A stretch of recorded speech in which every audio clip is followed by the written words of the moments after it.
nosotros conocimos el Evangelio en una situación que estábamos pasando bastante difícil, precaria, donde las condiciones no eran muy buenas, donde mi papá se había quedado sin trabajo, donde ese día, lo recuerdo bien, no quedaba más que hielo en el refrigerador y en la alacena ya no había ni frijoles ni arroz.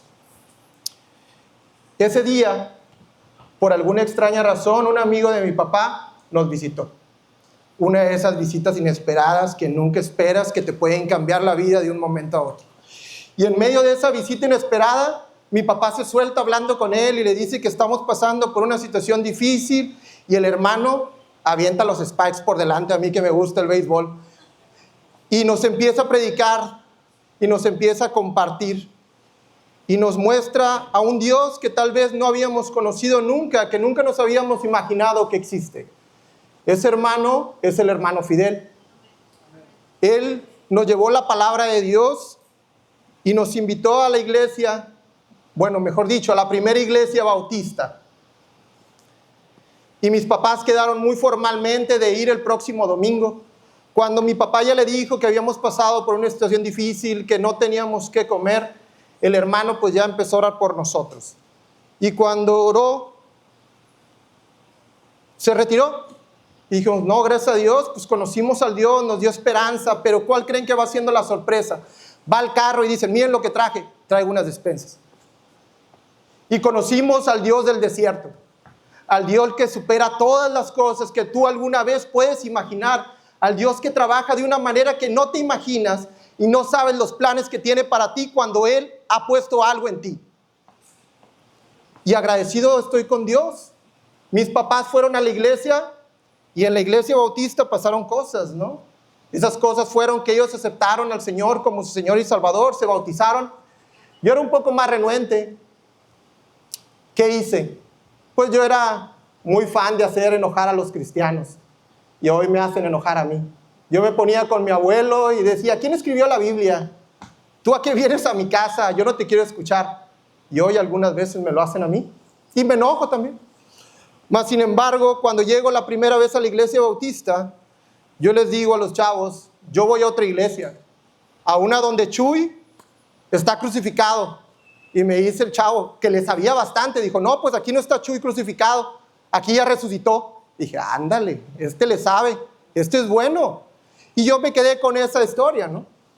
Pero aún así mi corazón no estaba preparado para recibirlo. Y en aquel tiempo yo recuerdo que me encantaba jugar básquetbol. Y cuando salgo de la iglesia veo un aro. Y empecé a tirar y se acercan conmigo uno de los hermanos y hace un juego de palabras por el cual me siento que todavía fui robado. Y me dice, te invito a una célula. Y yo dije, gracias a Dios, una célula deportiva, voy a ir a jugar. Y no, ¿cuál va siendo mi sorpresa? Cuando llego a esa célula era un lugar donde compartían la palabra de Dios los hermanos, donde se sentaban a la mesa y compartían los alimentos, donde tenían sus vivencias y solamente había amor y confraternidad. Y en ese lugar fue donde Dios preparó mi corazón para lo que estaba por hacer unos días más adelante. Unos días más adelante, me invitan a un campamento de la primera iglesia bautista. Y en ese campamento conozco al pastor Miguel. Él hace una invitación para aceptar a Cristo como nuestro Señor y Salvador. Y yo levanto la mano y digo, sí, yo lo quiero aceptar. Pero yo también tenía un plan. Me encantaba el básquetbol. Yo dije, yo quiero crecer como él. Yo quiero clavar la pelota en el aro. Dios no me permitió crecer como él, pero me permitió algo que les voy a decir más adelante. Después conocí al hermano Víctor Hugo, a nuestro pastor, y él me encantaba la forma en la cual compartía la palabra de Dios de una manera práctica, de una manera diferente, donde nos hablaba de hombres y mujeres que habían sido probados por Dios. Pero no solamente eso, sino que él tenía una extraña relación con Dios, donde se metía en problemas y Dios lo sacaba adelante. Yo dije, yo también quiero tener una relación así. Yo también quiero tener una historia con Dios. Y Dios me permitió muchas cosas, pero en medio de mi andar cristiano también me decepcioné. También caí en depresión. También caí en un pozo que no sabía qué me pasaba. Yo podía predicar, yo podía estar al frente de una célula, de una misión, ir a compartir a diferentes iglesias, pero había algo que no cuadraba. Y me enojé con Dios. Uno diría, ¿te enojaste con Dios? Pues no me enojé con Dios. ¿Te enojaste con la iglesia? No me enojé con la iglesia. simplemente dejé de asistir. Cuando dejo de asistir a la iglesia, yo sabía que podía hacer muchas cosas. Yo podía predicar, tenía mi Biblia Thompson de versículos en cadena, la cual te enseña cómo poder hacer un mensaje de diferentes formas, que trae versículos y temas que son para la vida. Pero había algo que no me cuadraba, había algo que no me hacía feliz y simplemente dejé de asistir. Cuando dejo de asistir a la iglesia, pues gracias a Dios mi papá encuentra un trabajo por primera vez en un lugar que no era un escritorio y tiene que ir al campo en Estados Unidos. Y en esos tiempos, hermanos, pasaron cosas que no las tengo todas a la mano, pero hubo muchas pruebas, muchas dificultades. Y de la que más recuerdo es que anunciaron por primera vez en Reynosa que iban a llegar unas lluvias torrenciales, unas lluvias que iban a cubrir todo. Y dijimos, chin, ¿qué va a pasar? Porque la casa en la que vivíamos se inundaba. Y recuerdo que mi papá se va y habla y me dice, oye, ¿cómo están? Vi que está lloviendo en Reynosa. Y le dije, estamos bien, papá, no te preocupes. El agua la teníamos al tobillo. Después vuelve a hablar mi papá y me dice, hey, ¿cómo están? ¿Estamos bien, papá? El agua la teníamos a la rodilla. Yo no le podía decir a mi papá que estábamos pasando por una situación difícil. Él estaba lejos, no podía hacer absolutamente nada. Después de unos días vuelve a hablar papá y me dice, ¿cómo están? Bien, con el agua en la cintura. Y ya le tuve que decir cómo estábamos. Y me dice, ¿sabes qué? Dios va a hacer algo. Y yo dije, pues no sé qué vaya a hacer Dios. Yo tengo rato que no voy a la iglesia. Él dijo, Dios va a hacer algo, Dios va a mandar la ayuda. Bueno. Me acosté pensando que Dios iba a mandar la ayuda. Y al día siguiente así fue. Llegó, por no quitar nombres, mi hermano Gabriel, mi hermano Fidel, pastor Víctor Hugo y el pastor Miguel Luján con una bomba de agua y se llevaron el agua que había en mi casa, sacaron todo el agua. ¿Cómo llegaron? ¿Quién les dijo? No lo sé. Aún desconozco cómo fue, cómo pasó. Mas sin embargo, ahí supe que era lo que me faltaba para poder estar completo. Ahí supe que si no tenía amor y compromiso con las necesidades de mi iglesia, de nada servía que yo pudiera predicar. Y es gracias a ese amor, hermanos, que hoy yo estoy aquí. Hoy yo les puedo predicar y hablar de lo que Dios ha hecho en mi vida. Y es por ese amor que hoy, una vez más, estoy aquí. Así que aprovechando de esto, púlpito, que no lo debo de hacer, le voy a pedir a mi hermano Fidel que no deje de repartir despensas, a mi pastor Miguel Luján, que no deje de predicar en campamentos, al pastor Víctor Hugo, que no deje de contar su historia, porque tal vez en una de esas visitas inesperadas que hagan a una casa, alguien recibe un mensaje y mañana nos predique.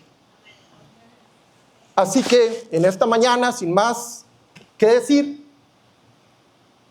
si el mensaje no les llega a gustar, las quejas ya saben para dónde van.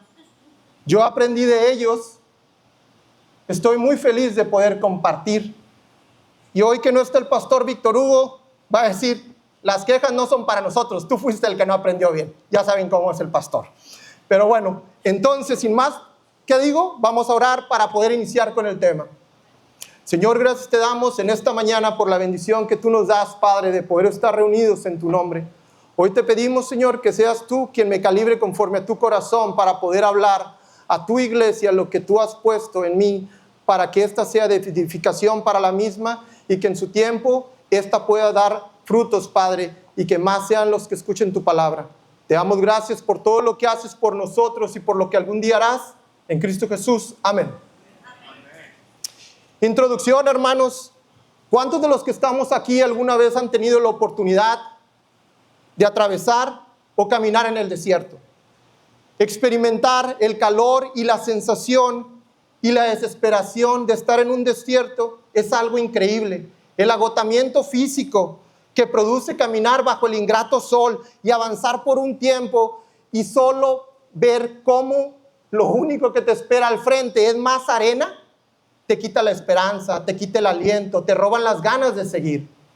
La Biblia, hermanos, narra los hechos de un lugar llamado Parán, conocido como el desierto de los vagabundos. Y este nombre fue dado nada más y nada menos al pueblo de Israel. El desierto, hermanos, tiene características especiales, muy diferentes a las demás. El desierto de Parán es un desierto de los más ingratos, de los más secos que hay en el mundo. La falta de lluvia y sus fuertes vientos impiden que en este se formen montañas de arena, solamente hay gravilla. Y en este lugar lo único que hay es muerte, desolación y más arena. Las posibilidades de vida en el desierto son limitadas. El desierto de Parán es ingrato. Si no llevas suficientes provisiones, no vas a vivir. El intenso calor, hermanos, juega un papel muy importante en este desierto. Las temperaturas llegan a subir hasta 40, 45 grados centígrados. Y cuando crees que todo va a mejorar, cuando va cayendo la tarde, cuando el sol se va metiendo, es cuando el verdadero reto comienza. La temperatura empieza a descender. De 40 grados cambia drásticamente a 5 grados centígrados. Y dices, pues, ¿qué está pasando? ¿Cómo voy a poder vivir aquí? Primero me tapo y luego disculpen la palabra, me quito todo. ¿Qué hago? Te vuelves loco en esta clase de desiertos. La vida en Parán no es sencilla. Mis labios están secos, mis zapatos están desgastados, mi cuerpo está cansado, mi espíritu está quebrado. Las provisiones se terminaron y me falta un largo camino para poder salir de Parán. Estas fueron las palabras de un investigador de la flora y la fauna, el cual pasó solamente 2 meses en el desierto de Parán. Supo que avanzar al menos 100 metros o 200 metros no lo podía hacer, incluso en un día entero, por las condiciones del terreno. Hermanos, yo más de una vez he estado caminando en el desierto y me he encontrado en un desierto cansado, sediento. Mis labios, hermanos, se han secado de tanto orar. Mi alma sedienta, esperando una respuesta de Dios, perdió la esperanza. Porque Dios no me contestó, porque Dios no suplió la necesidad de mi corazón.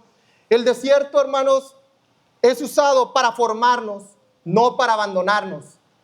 Siempre el desierto va a ser usado por Dios para formarnos, no para abandonarnos. Todos los cristianos, sin excepción, vamos a pasar por el desierto. No importa cuántos años tengas en la iglesia, no importa cuánto tiempo ores algunas veces al día, no importa cuánto tiempo hayas servido en la iglesia, vamos a caminar por el desierto. La prueba llegará a nuestras vidas. Todos y cada uno de los que estamos aquí y los que están afuera serán probados en el desierto solamente con un propósito: ver de qué está hecho tu corazón. Cuando entremos al desierto, hermanos, lamentablemente vamos a ser despojados de nuestra estabilidad económica, de nuestra fuerza física, de nuestra salud, de nuestra familia. Y esto con el único propósito de desarrollar carácter, con el único propósito de desarrollar nuestra fe en la adversidad, con el único propósito de desarrollar la dependencia en un Dios al que no podemos ver. Y es así como inicia el tema de este día, caminando por el desierto, el cual lo vamos a dividir en 3 puntos. El punto número 1, el desierto revela lo que hay en el corazón. Voy a leer nuevamente Deuteronomio 8:2. Y te acordarás, dice la palabra de Dios, por todo el camino donde te ha traído tu Dios estos 40 años en el desierto, para afligirte, para probarte, para saber lo que había en tu corazón, si habías de guardar o no sus mandamientos. Hermanos, muy seguramente todos tenemos presente quién es Dios para cada uno de los que estamos aquí. Pero hoy les quiero preguntar, ¿quiénes somos nosotros para Dios? Nosotros somos el pueblo escogido de Dios, somos el linaje escogido, somos el real sacerdocio, somos el pueblo adquirido por Dios, somos los que fuimos llamados a anunciar las virtudes de aquel que nos llamó a su luz. Alguien que me diga quién es para Dios. ¿Quién es para Dios? ¿Quiénes son para Dios, hermanos? ¿Sí, hermano? Reyes y sacerdotes. ¿Alguien más? ¿Quién es para Dios? Linaje escogido. ¿Alguien más? Nación santa. Nunca lo olviden. Eso somos para Dios. Nada más y nada mejor para ilustrar un viaje por el desierto que el pueblo de Israel. Un pueblo el cual tiene varias características que me llaman la atención. Deuteronomio 9:13. Parece que estoy en el desierto, ya se me secó los labios, yo sé que todavía no llevo mucho. No. Ahora, nada más y nada mejor para ilustrar este desierto. Gracias, hermano. Nunca había estado hablando tanto tiempo. Ahora, Deuteronomio 9:13 dice, y habló Jehová diciendo, he observado a ese pueblo, y he aquí que es un pueblo de dura cerviz. En pocas palabras, el pueblo de Israel, hermanos, era un pueblo desobediente, era un pueblo terco, era un pueblo que había experimentado los milagros de Dios de primera mano y aún así no eran capaces de poder reconocer a Dios como su Señor y Salvador. Nosotros no podemos ser como ellos, porque nosotros en esta iglesia hemos visto cómo Dios ha sanado enfermos de cáncer, cómo Dios ha concedido bebés a parejas que fueron descartados que fuera posible, cómo ha hecho milagros, cómo ha restaurado matrimonios, cómo ha traído personas que jamás pensaste que nos iban a acompañar. Nosotros somos conscientes del poder de Dios y sabemos que ese Dios al cual el pueblo de Israel conoció, hoy está con nosotros y hace milagros en el 2026. Para un pueblo incrédulo, Dios escogió un hombre con carácter y limitaciones. Dice la Biblia que era lento para hablar, en pocas palabras, se le trababa la lengua un poquito, tal vez le daban nervios, mas sin embargo, Dios quería hacer algo en su vida. Dios quería llamarlo como un líder. Y cuando Dios manda llamar a Moisés y le dice, hey, quiero que lideres a mi pueblo, yo imagino que Moisés saca barras y le dice, no puedo, yo no puedo articular palabras. Y Dios le dice, no se trata de quién eres tú, sino de quién vas a ser cuando yo estoy contigo, Moisés. Y le dijo, pero te voy a quitar toda excusa, tu hermano te va a ayudar a hablar, no te preocupes. Y mi hermano Raúl, en Monte de los Olivos, me enseñó a imaginar algo diferente.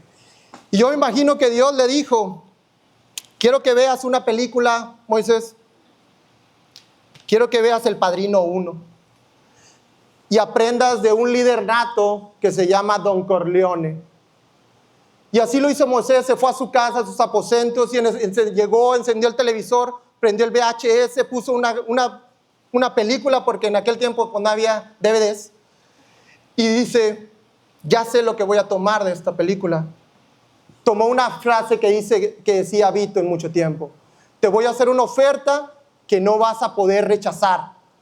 Cuando Vito Corleone te hacía una oferta, jamás la podía rechazar porque era muy generosa.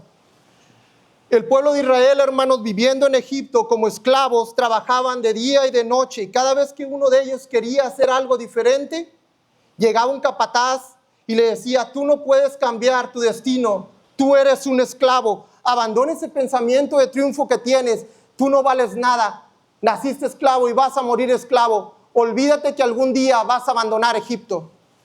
Y de pronto llega Moisés al pueblo y les dice, te voy a hacer una oferta que no vas a poder rechazar, y esta viene de parte de Dios. Ustedes que hoy que viven como esclavos, hablé con Dios y me dijo que nacieron para conquistar, que nacieron para habitar una tierra que fluye leche y miel. Pero pasarán por el desierto. Y ahí el ánimo, hermanos, comenzó a bajar. Aquel Dios que les había hecho una promesa y aquellas manos que tal vez se levantaron gozosas porque iban a salir de aquel lugar que los oprimía, se comenzaron a bajar poco a poco. Hemos vivido en Egipto, hermanos, algunos de nosotros, parte de nuestra vida. Hemos sido esclavos de nuestros miedos, de nuestras frustraciones, pero yo en particular estuve ahí.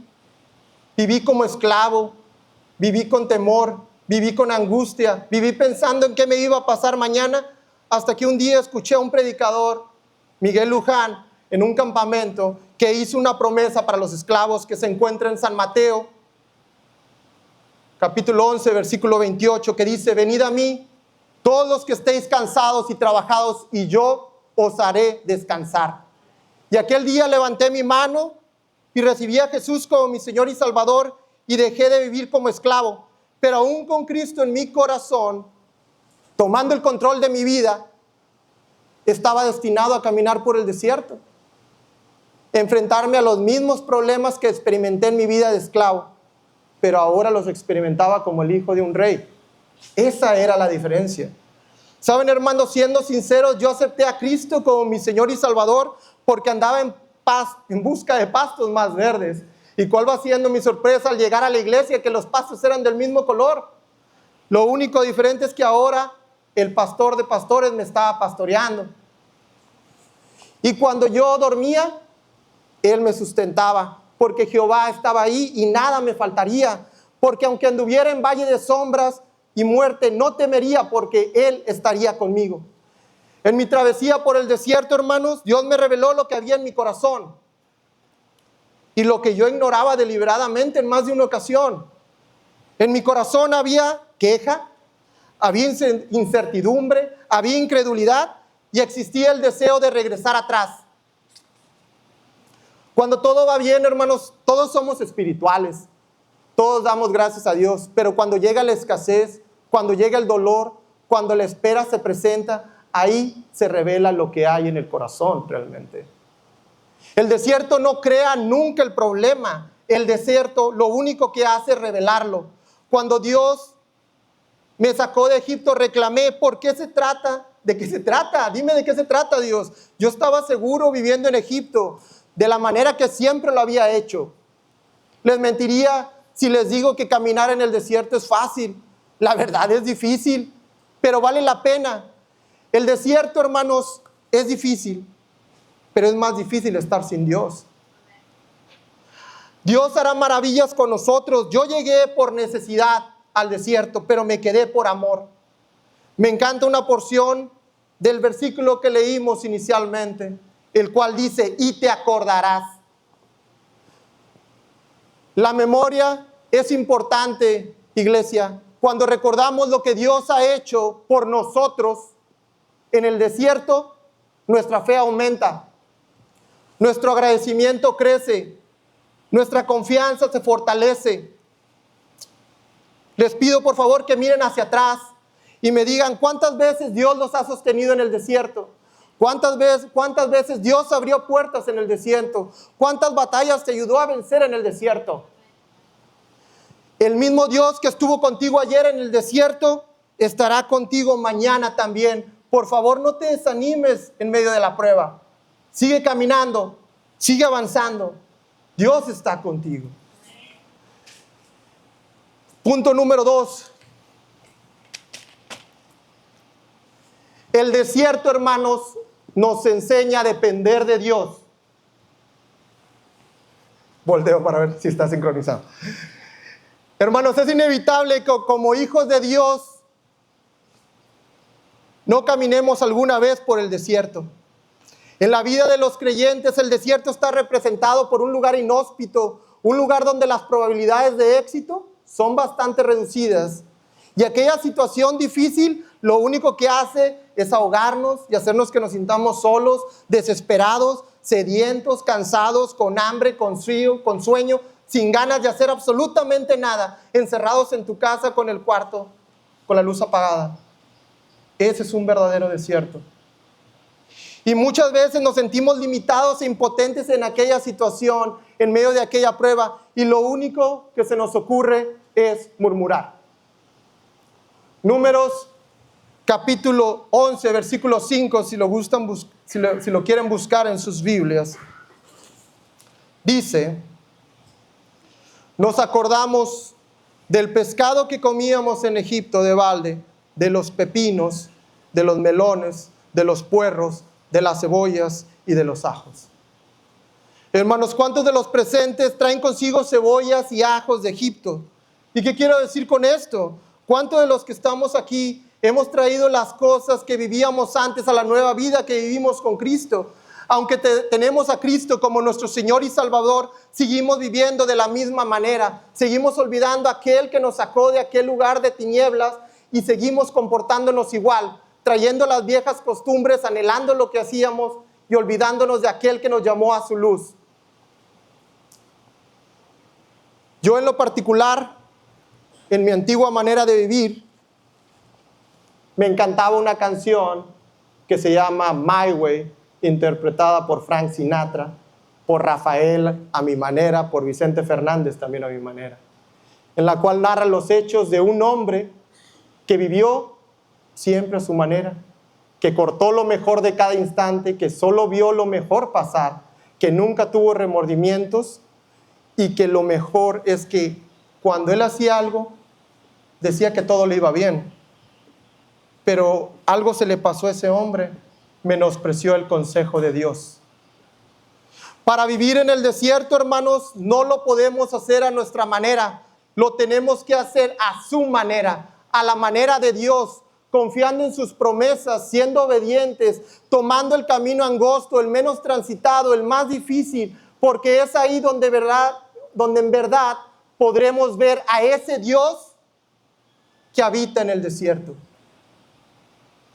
Saben, hermanos, para muchos cristianos el desierto es un lugar de prueba, es un lugar de dolor, pero para otros es el lugar perfecto para tener un encuentro con Dios como tu Señor y Salvador. En el desierto Dios le habla a Moisés y le recuerda que es útil para la obra. En el desierto Dios habla con Elías y le dice que quién era él y que confiaba en él y en lo que podía hacer cuando éste sintió miedo. En el desierto Dios manda ángeles para que sirvan a Jesús una vez que soportó la tentación. El lugar donde más vamos a experimentar a Dios, hermanos, es el lugar donde vamos a ser tentados, en el lugar donde somos despojados de nuestras comodidades, en el lugar donde va a llegar Dios y después de un tiempo de tanto caminar, nos va a decir, por favor, ya no lo hagas. No tienes que llevar toda la carga tú solo. Yo estoy contigo. No temas, hombre de poca fe, porque yo estoy contigo hasta el fin. Y es en ese momento que nos vamos a levantar cuando estemos en el desierto. Cuando hayamos caminado, nos vamos a sacudir el polvo, nuestro corazón se va a llenar de fe, se va a llenar de esperanza y el polvo lo vamos a dejar atrás y vamos a seguir avanzando en el nombre de Dios, en aquella situación difícil que todos y cada uno de los que estén aquí pudieran estar atravesando. ¿Cuántos de los presentes hemos experimentado el poder de Dios en medio de la prueba?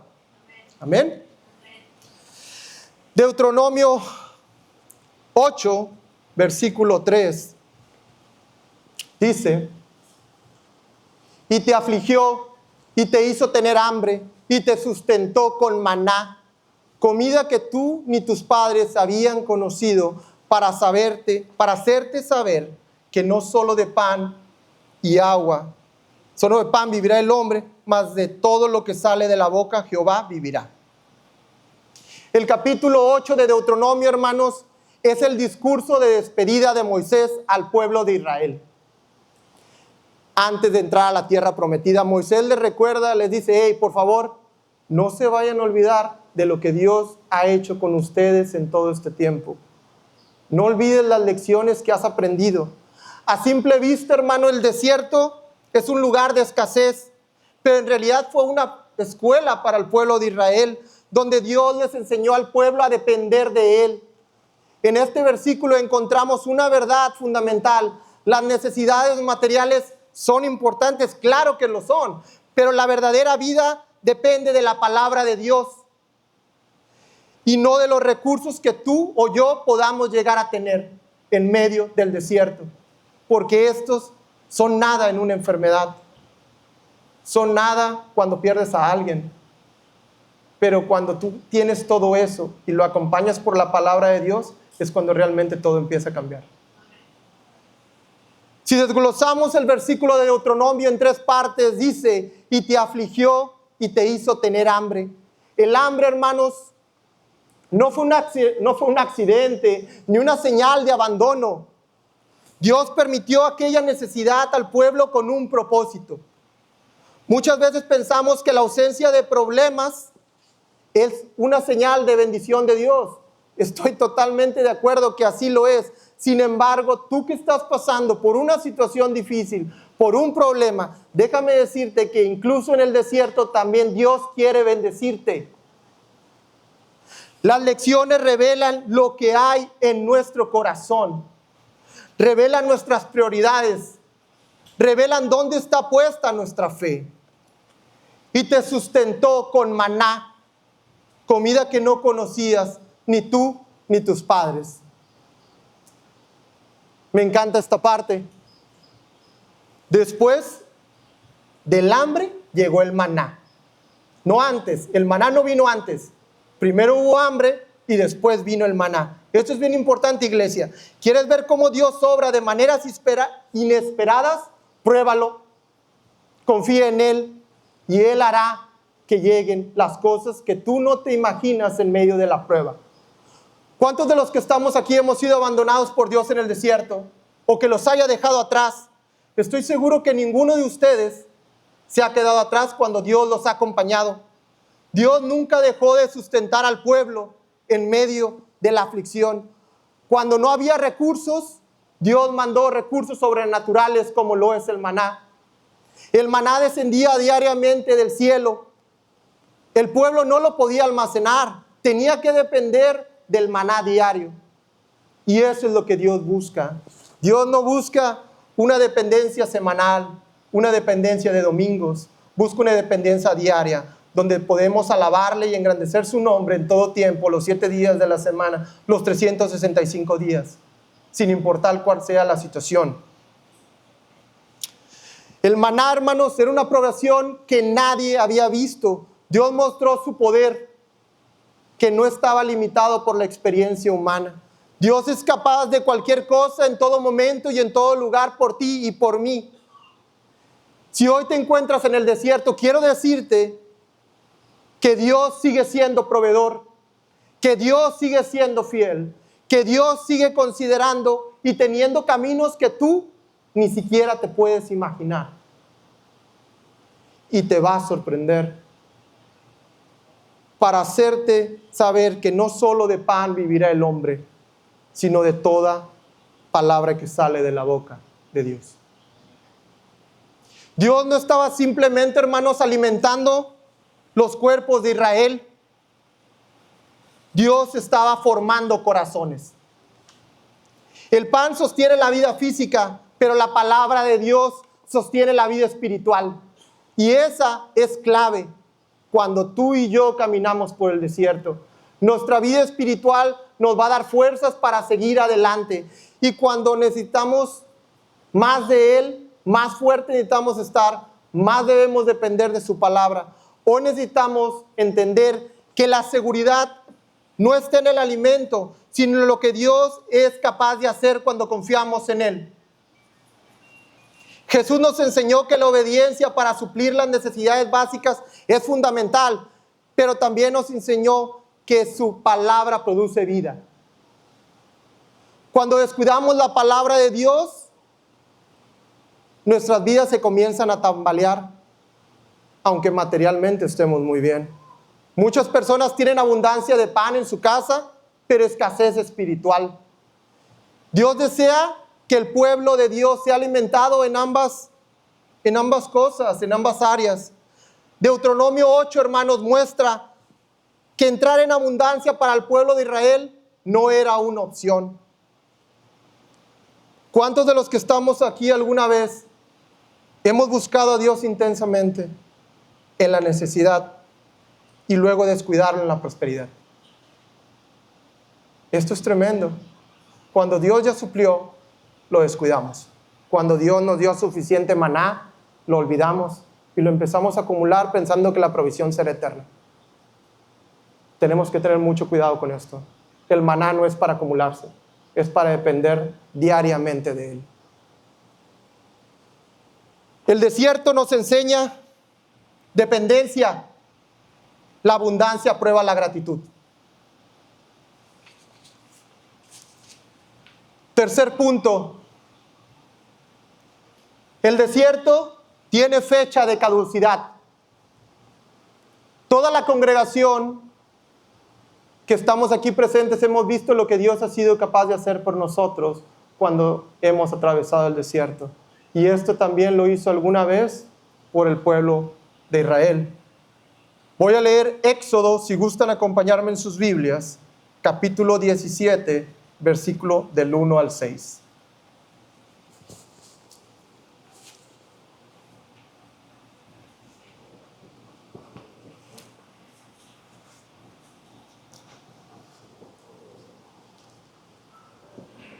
Toda la congregación de los hijos de Israel partió al desierto de Sin por sus jornadas conforme al mandamiento de Jehová y acamparon en Refidim. Y no había agua para que el pueblo bebiese, y acercó el pueblo con Moisés y dijeron: danos agua para que bebamos. Y Moisés les dijo: ¿por qué acercáis conmigo? ¿Por qué tentáis a Jehová? Así el pueblo tuvo sed y murmuró contra Moisés y dijo: ¿por qué nos hiciste subir a Egipto para matarnos de sed a nosotros, a nuestros hijos y a nuestros ganados? Entonces clamó Moisés a Jehová diciendo: ¿qué haré con este pueblo que toma contigo a los ancianos de Israel y toma también tu vara con el que golpeaste el río y ve? Y he aquí que yo estaré delante de ti sobre la peña de Oreb, y la golpearás la peña y saldrá agua y beberá el pueblo. El pueblo de Israel, hermanos, nuevamente se encuentra en el desierto, no tenía agua y comenzaron las quejas, comenzaron las murmuraciones contra Moisés, contra Aarón y contra Dios. Al pueblo se les olvidó el milagro que había hecho de maná con ellos, cómo los había guiado en medio del calor con una nube y por la noche con una columna de fuego. Eso lo habían olvidado completamente. Hermanos, en este pasaje vemos cómo Dios nuevamente se encuentra con un obstáculo y el pueblo lo único que hace es murmurar en lugar de orar. En lugar de ver una oportunidad para que Dios los sorprenda, ven una oportunidad para quejarse. Y cuando Moisés le empieza a hablar a la roca, en medio de la desesperación la golpea. ¿Cuántos de los presentes hemos murmurado contra Dios en medio de la prueba, en medio de la dificultad, en medio de la ansiedad? Gracias a Dios no los están grabando, así que yo soy el único que ha murmurado. Quiero quedar grabado. Desde que tengo uso de memoria y uso de razón, antes de conocer a Cristo como mi Señor y Salvador, siempre tuve un sueño. Y ese sueño era poder ser un padre. Yo anhelaba poder cargar a alguien en mis brazos y abrazarlo con todas mis fuerzas y contarle cuentos antes de dormir, llevarlo a pescar, jugar béisbol. En caso de que fuera niña, pues íbamos a hacer lo mismo. A los 20 años que recibo a Jesús como mi Señor y Salvador, mi sueño cambia. Yo ahora quería ver un milagro. Yo ahora quería tener una historia con Dios. Y esto no se me ocurrió a mí. Esto lo aprendí de los hermanos a los cuales yo sigo en esta iglesia. Esto lo aprendí del hermano Víctor Hugo. Y dije, yo también quiero tener una historia con Dios. A Dios gracias, Dios me permitió tener ese sueño. A la mamá de mi hijo y a mí nos permitió ser papás. Y dije, Dios se acordó de mi sueño. Dios no lo olvidó. Pero había un detalle, era un embarazo de alto riesgo. Un embarazo que no era sencillo. Y le detectaron un problema en la vesícula y se la tenían que quitar. Pero si se la quitaban, el producto que llevaba en su vientre iba a morir. Y se tomó la decisión de dejarla. Y nos fuimos a Monterrey de emergencia. Y al llegar a Monterrey, ella empieza a sentir dolores. Le mostramos los exámenes y los resultados que teníamos al doctor que nos recibió allá. Y dice, algo raro pasó. El bebé siempre había estado en el vientre de su madre de forma horizontal. Y ahora que la vesícula está a punto de explotar, cambia de forma vertical. Esto es un milagro. Esto lo único que está haciendo es que la vesícula no reviente. El niño ha salvado a su madre. Una vez que lograron estabilizarla en Monterrey, regresamos a Reynosa. Y cuando después de 2 semanas aquí, el dolor se hace presente. La vesícula revienta. Y hay que operar de emergencia. Llegamos al hospital y nos dicen que la situación no es fácil. El doctor me manda a llamar y me dice que qué tengo que hacer. Dice, ¿qué vas a hacer? Dije, ¿qué vas a hacer de qué? Tienes que decidir, la mamá o el niño. ¿A quién quieres que salvemos? no supe qué hacer. Dios parecía que me estaba quitando mi sueño. Y escogí la vida de ella. Miles de cosas pasaron. Dije, ¿por qué ahora que predico? ¿Por qué ahora que comparto? ¿Por qué ahora que tengo más fe? ¿Por qué me pasa esto? Cuando pasan las horas y son eternas, la angustia se vuelve más densa y el desierto más extenuante. El doctor por fin sale y me manda a llamar y me dice, el niño está muy mal.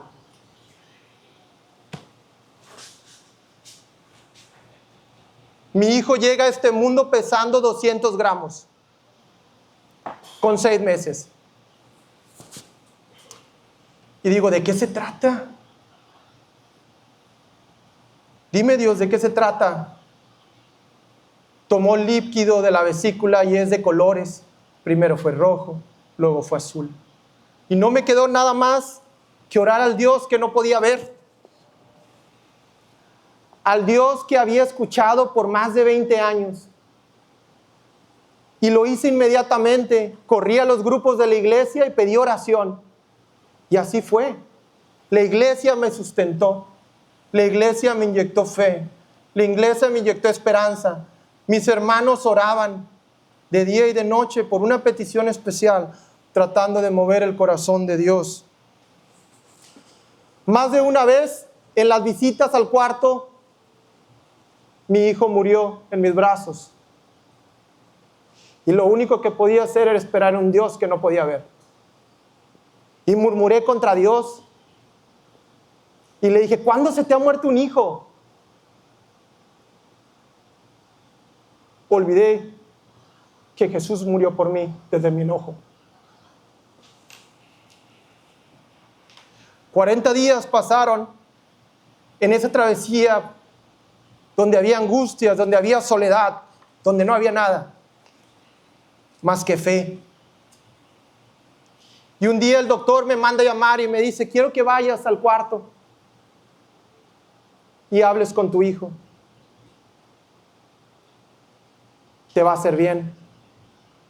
Y así lo hice. Fui al cuarto, hablé con mi hijo y no reaccionaba. Y supe que las cosas no andaban bien. Lo comuniqué inmediatamente a la iglesia, a los grupos, y empezaron a orar. Y ese mismo día también recibí una visita inesperada. El pastor Víctor Hugo fue y oró por mí y por los que estábamos ahí. Y me llevó una palabra contundente que aún retumba en mi corazón en este momento. Segunda de Samuel, versículo 12. La verdad, siendo honestos, me hice que no la entendí.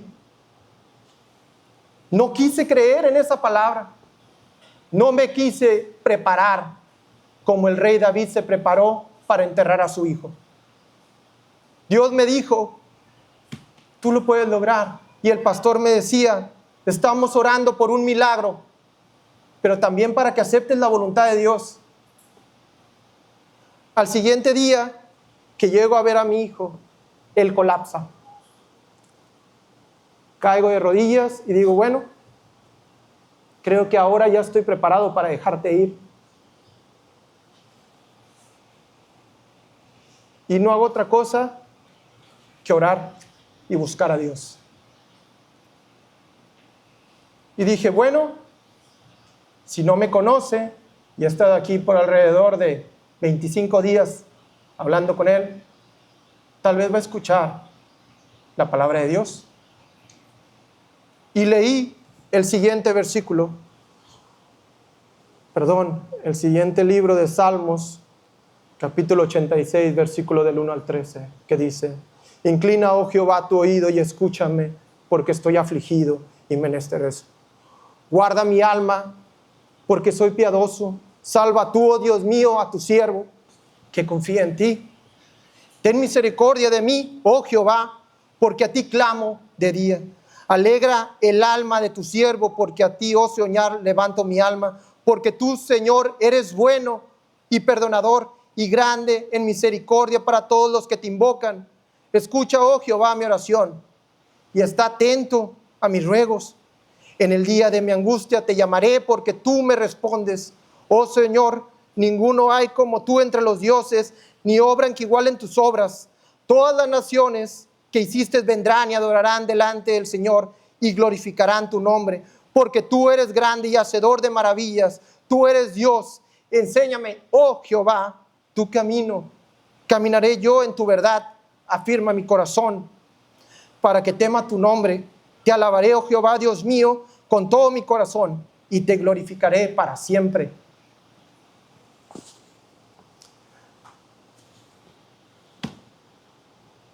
Al terminar de leer la palabra, la enfermera notó algo extraño. Los signos de mi hijo cambiaron drásticamente y él tomó mi dedo con fuerza. Y ahí supe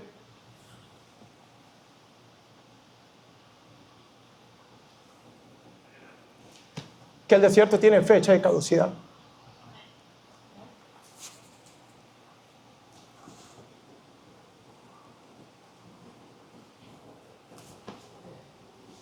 En la habitación 238 vimos el poder de Dios, conocimos el poder de Dios y yo sentí cómo Dios me abrazó a través de mi hijo en ese momento.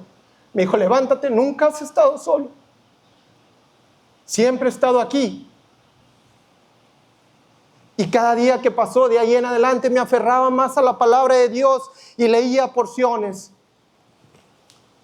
de la palabra de Dios cuando él estaba en su cuna y él reaccionaba cada día mejor. Con el paso de los días, él cada día cambiaba su color y después de ser azul, verde, rojo y amarillo, ahora tenía un color trigueño hermoso. El doctor que había sentenciado a mi hijo me dijo, ¿de dónde saca su fuerza este niño? Yo le contesté, su fuerza llega del cielo. Salmo 121, capítulo 1, versículo del 1 al 2. Alzaré mis ojos a los montes de donde vendrá mi socorro. Mi socorro viene de Jehová que hizo los cielos y la tierra. El socorro, hermanos, su definición es ayuda, auxilio. Cuando se presenta un peligro, cuando se presenta una necesidad, cuando se presenta alguna aflicción, cuando se presenta algún tormento, Dios estará ahí para sustentarte. Todos los datos que arrojaba, las cosas que medían el pulso, el corazón, eran sorprendentes. Donde no había sangre, ahora había sangre. Donde no palpitaba su corazón con fuerza, ahora palpita con fuerza. Donde su cerebro no había madurado lo suficiente, hoy estaba completo. Yo les puedo decir, iglesia, que yo y mi familia experimentamos la cobertura de Dios atravesando por el desierto. Y hoy puedo decir que yo ya tengo una historia con Dios. Háganme close up para que el pastor Víctor Hugo lo vea. Y cada que tengo oportunidad hablo de ello con extraños y con amigos y muy especialmente con mi hijo. Le recuerdo y le digo que Dios es responsable de que hoy él esté aquí tomando una clase en los salones de abajo. Estoy seguro que a su corta edad, en su corazón hay gratitud y cuando llegue el momento de contar su historia, de lo que Dios hizo por él, él dirá, yo soy el agua que salió de la piedra. Yo soy producto de la fe de mis padres. Yo soy la oración contestada de mi iglesia. Hermanos, sin temor a equivocarme, les puedo decir que el Dios a cual servimos en el desierto y en todo lugar está consciente de tu necesidad cuando atraviesas por el desierto. Y que en esos momentos que parece asfixiante, que parece desgastante, Dios te dice, vale la pena caminar a mi lado. Y hoy les digo que vale la pena. Yo tengo un milagro que me ve a los ojos y me dice, papá, Dios es bueno. Incluso en la adversidad, incluso en el dolor, incluso cuando tú piensas que no hay opciones, Dios sigue siendo bueno. Isaías 43, versículo 19 dice, he aquí yo hago cosa nueva. Pronto saldrá la luz, no la conoceréis, que otra vez abriré camino en el desierto y ríos en la soledad. Este pasaje, hermanos, nos ofrece esperanza. Dios traerá provisión y novedad, incluso en tiempos áridos. Así que en medio de cualquiera que sea tu necesidad, tu problema, tu aflicción, Dios está contigo. Falta de trabajo, ahí está Dios. Falta de salud, ahí está Dios. Problemas en tu relación, ahí está Dios. Problemas con tus hijos, ahí está Dios. Temor, incertidumbre, ahí está Dios. No tengas miedo, porque Dios, cuando pasemos por el desierto, ahí va a estar. Conclusión y aplicación. Si hoy estás en el desierto, no te rindas, no murmures, no regreses atrás. Dios está más cerca de lo que puedes sentir. El tiempo que hoy pases en el desierto, hermanos, va a estar dictaminado. ¿Por qué tan rápido reaccionas? El pueblo de Israel divagó en el desierto dando vueltas en círculos porque eran testarudos, porque no seguían el consejo de Dios. Pero la línea recta, hermanos, es la distancia más corta entre dos puntos, y así es la oración. Una oración en el momento correcto, en el lugar correcto y en todo lugar va a ser la forma en la cual tú y yo vamos a atravesar el desierto en medio de la necesidad, en medio de la aflicción. Dios no nos trajo a este desierto para quedarnos aquí. Dios no nos trajo para volver atrás. Dios no nos trajo para morir aquí. Dios nos trajo para avanzar y llegar a la tierra donde fluye leche y miel. Una oración en el momento correcto va a ser siempre decisivo. Cuando llegue el hambre, hermanos, al desierto, Dios mandará maná, saciará nuestra hambre y seguiremos caminando. Cuando el sol sea tan fuerte en medio del desierto que nos desgaste y no te permita avanzar y caminar, Dios vendrá a nosotros en forma de nube y nos dará descanso. Una vez que descansemos, nos levantaremos y seguiremos caminando. Cuando en medio de la noche pierdas el rumbo, Dios vendrá a nosotros como columna de fuego y nos dará dirección. Y cuando tengamos dirección, nos vamos a levantar y seguiremos caminando. Y por algún tiempo vamos a avanzar y en el desierto experimentaremos soledad. Y en ese momento, Dios llegará como amigo fiel. Nos llevará por el desierto, nos contará sus planes y hablará de sus promesas. Y esto va a transformar tu carácter y mi carácter. Y nos dará paciencia para soportar la prueba y fortaleza para seguir avanzando en este desierto. El desierto no es el final, es la entrada a la tierra prometida. Es aquel lugar donde fluyen leche y miel. Es donde las promesas de Dios se hacen realidad. Es donde tú verás cómo Dios trabaja en tu vida cuando tú confías y dependes plenamente de Él. Deuteronomio 2, versículo 7 dice, lo estaré parafraseando: recuerden, iglesia, esperanza de vida, que nunca les ha faltado nada, porque el Señor su Dios los ha bendecido a ustedes en todo lo que han hecho. Dios los cuidó mientras recorrían este gran desierto, y durante los últimos 40 años el Señor ha estado con ustedes y seguirá estando todos los días hasta el fin. ¿Podemos decir amén? Amén. Vamos a orar. Señor, gracias te damos en esta preciosa tarde por la bendición que nos das de poder estar reunidos en tu nombre y escuchar tu palabra.